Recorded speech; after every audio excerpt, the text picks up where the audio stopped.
Hey everybody, Jason Burmis live from the road on the way to Ohio, almost out of New York State, not quite, it's a big old state.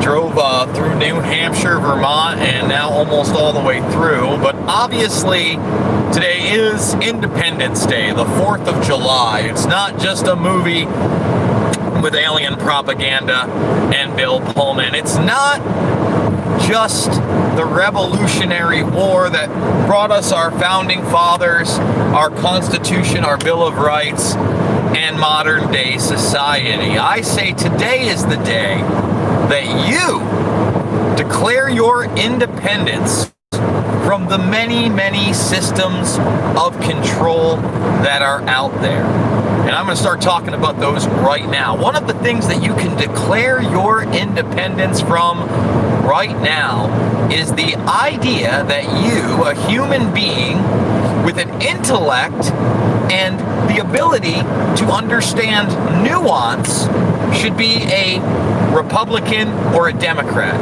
a conservative or a liberal. Why?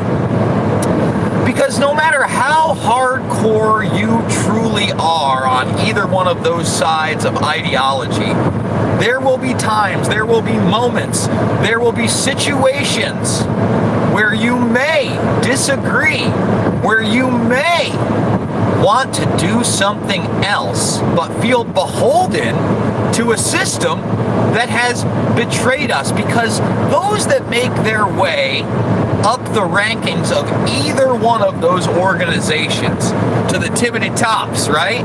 What happens to them anyway?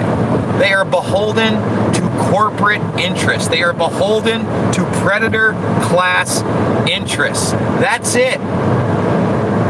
Power corrupts, and absolute power corrupts absolutely. So that's number one. Declare your independence right now from fear. Okay, and I know that's difficult, and we're all going to have fear at times. But boy, oh boy, while I was listening to the news, and it was from all angles, whether it be Fox or CNN or CNBC, those were like the three stations I was listening to, there was always some kind of a fear angle. When we're discussing the COVID-19 84 situation, Neil Cavuto, although he wanted to say that he was fair and balanced, kept on trying to instill fear in those that would use hydroxychloroquine as a preventative measure for COVID-19 84. He demonized it. He said basically, it was snake oil for those that were really sick. But that's really neither here nor there, because Neil Cavuto is not a doctor. And Neil Cavuto is not somebody with coronavirus, symptomatic or otherwise, or asymptomatic. And he should decide for you what you do with your body. But again, since the government instilled fear in all of us for speaking up about treatments like vitamin D, vitamin C, steroids, even, mesenchymal stem cells, which you can't even talk about stem cells in this country for any kind of treatment. So, we have to declare our independence from the medical tyranny that is also going on in this country. Okay? We have to stand up and say, wait a minute, no. You can't just quarantine me and keep me away from my loved ones. You can't decide for me what is best for my body due to a virus that more and more we are seeing has a low lethality rate. I'd also like people to declare their independence from their obsession with social media, likes, shares, I don't want to say, dare I say retweets, because, I do depend on those a lot over on Twitter, but it's a different thing. When I do a video here, I'm not trying to, post vanity. I'm not trying to show you the new hip thing that you're going to love me for. I'm trying to bring you the news. I'm trying to bring you information. I'm trying to open your mind. And For those that do follow me on Twitter or are friends with me on Facebook, they'll notice, number one, on Facebook, I don't post my personal life but once or twice a year. It's just not something I do. I maybe, once or twice a year you'll get a post where it's something personal and maybe a picture of me and the kids or something like that, or maybe I'll share something. But I keep myself out of that world. There's no Snapchat in my life. There's certainly no TikTok. I accidentally started an Instagram because I was running a bar at the time and I typed in the wrong email. If you find me on Instagram, it's actually my account. I think I have something like 400 or 500 followers. I've never used it. You know why? Because I'm not going to be beholden to how strangers feel about my haircut or my t-shirt or my sunglasses. Don't get me wrong, there are people that are critical in the comments section about the type of clothes I wear, even my behavior at times, etc. And, does it feel good? I guess not. But do I focus on it? Do I think about it the rest of the day? Do I decide that I'm going to turn myself into a plastic person or a cookie cutout of what society wants and expects of me? Fuck no. Fuck no. So declare your independence from the indoctrination of that little screen that's in half of your hands right now. Use it as a tool. Yes, a tool that empowers humanity, as we have that double-edged sword, not enslaves humanity. I mean, if you're spending your day scrolling through Instagram, checking up on what everybody else is doing, fear of missing out. If you're spending your day taking selfies with a dog face, with a puppy face, you're wasting your time, okay? Now, that's not to say that you shouldn't share that stuff sometimes. I'm not saying that it's not fun. Everything in moderation. I'd also like you to declare your independence from the propaganda indoctrination of society, the media, and the political elites that are selling you the idea that the only thing that you should or can be protesting right now is for Black Lives Matter. Okay? Listen, if you want to do that, that's fine. This is a First Amendment country. I've talked about it. I may disagree with a lot of it because I think it's polarizing. I think it's racially divisive. However, when you're peacefully protesting, when you're out there doing your thing, that's fine. But don't demonize people that are protesting lockdowns. Don't demonize people that are protesting the medical martial law that's taking place right now, that are putting out the idea that antibiotics could be useful in this. Okay? That doctor out in Dallas. Don't you dare demonize governors like the one in South Dakota that kept her state open, but you do. And you got to ask yourself, if the media on any level is pushing this stuff, on any level, why is that? Well, because they want an outcome.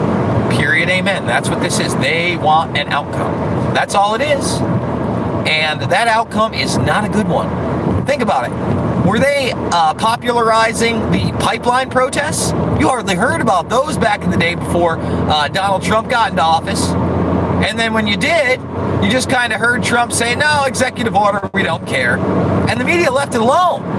Why? Because all laws don't matter. And certain black... You look at what we're doing in the Middle East. You look at what we're doing with AFRICOM. And you cannot lie to me and tell me that they care about equality, that they care about human rights. They don't. They don't. And that's why we've got drone bombs going on right now in Yemen, Afghanistan, Iraq, Libya, Nigeria, you name it. You name it. We got military round the globe. And if I hold up a picture from the neck up of a black man from Detroit, Michigan, and I hold up a picture neck up of a black man from Nigeria, are you going to know the difference? No, you're not. And the only reason I say neck up is because I'm not trying to give away the clothing. Nothing else. I don't know if some conspiracy theory will arise. But the bottom line is there are no differences between those two people.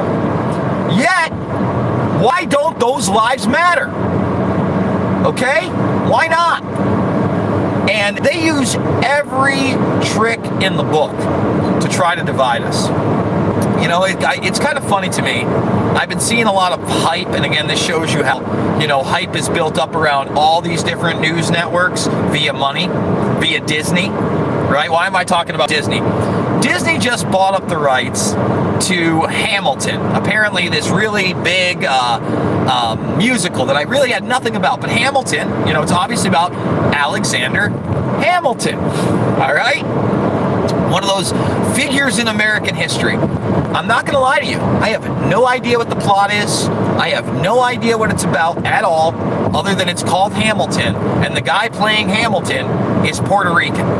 And the only reason I know he's Puerto Rican is because while I've been staying, you know, in hotels or whatever, I got late night TV on, and I saw him on Kelly Clarkson talking about it. Does it matter that he's Puerto Rican? Not to me. Couldn't care less. He's playing a white guy. He's playing a colonial white guy. And again, I want to reiterate this. No idea what the plot is in this. Apparently, it's some kind of like hip hop thing. I don't know. I'm not big on musicals anyway. I don't foresee myself watching this. But again, I don't have a problem with a Puerto Rican man playing Alexander Hamilton. I could care less, right? But now there's been a movement for people who are of a different race playing cartoon characters doing their voices to step down. And the gentleman that Hank Azaria said he is no longer going to, well, it wasn't really Hank Azaria, it was The Simpsons said Hank Azaria would no longer be doing Apu's voice. Yet, on the Cleveland show, there was a white trash character, right? You know, typical Joe Dirt looking guy, and, you know, has the overweight wife on the little scooter thing, the whole nine. That's played by a black man. And if that show ever makes a comeback, I doubt it will, because again, the Cleveland show has now been demonized. And it had already been canceled anyway. But I have no problem with that. A black man is doing a white voice. It's just like I don't care that a grown woman does the voice of Bart Simpson, and always has. But you see what I mean, right? It doesn't seem like, you know, cultural appropriation matters unless it's against the white race. And I'm not a race guy. I don't care. But I think it's absolutely ludicrous that you're going to be outraged about cartoons. But then on the other end of that, you know, Disney's going to spend $75 million for the rights to a musical where a Puerto Rican man plays, you know, a man from colonial history in the United States of America. Am I nutty? Am I kooky? You need to also declare your independence from outward hypocrisy. Declare your independence from groupthink, okay? And challenge the status quo. Have conversations with people, all right? Don't just go along to get along.